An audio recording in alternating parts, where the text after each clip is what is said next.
Today we need to work on the brakes on this 1955 Studebaker. We're going to replace all of the rubber hoses. We've already previously replaced all of the lines, the hard lines, but now we need to replace all of the rubber lines. This is the one for the rear axle. We're also going to replace that T because they're not expensive. The reason you replace these is because they swell up internally, so you can force the fluid through with the pedal, but then the fluid can't come back, and then you end up with sticking brakes.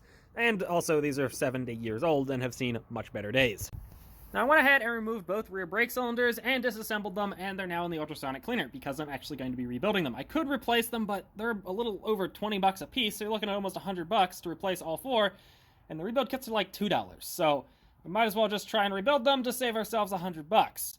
Ultimately, would a new one be more reliable? Maybe. But you're also buying a Chinesium brake cylinder, so what's the chances that's more reliable than the one you rebuilt? And there we go, one cylinder rebuilt, one more to go for the rear, then I gotta remove the front two, disassemble them, ultrasonic clean them, hone them, and then reassemble them. And the rear cylinders are rebuilt. Kind of got screwed over on the one rebuild kit. They sent me one of the wrong rubbers, so I had to use one of the old rubbers, the best one of the batch, and I'll order a new kit for it ultimately. This is going to probably move in and out of the garage, if at all, until that other one comes in, but there's none in town, so I have to order another kit to rebuild that one. But the cylinders aren't pitted or anything, so I think they should be rebuilt just fine. Here's 2 cylinders worth of parts. Let's throw these in the ultrasonic cleaner and get them all cleaned. And we now have a pedal. Now, I used one of those vacuum bleeders to bleed the brakes.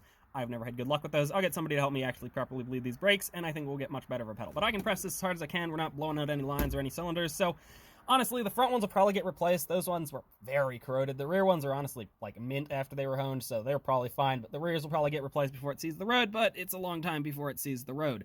This will at least prevent me from crushing any more shop vacs.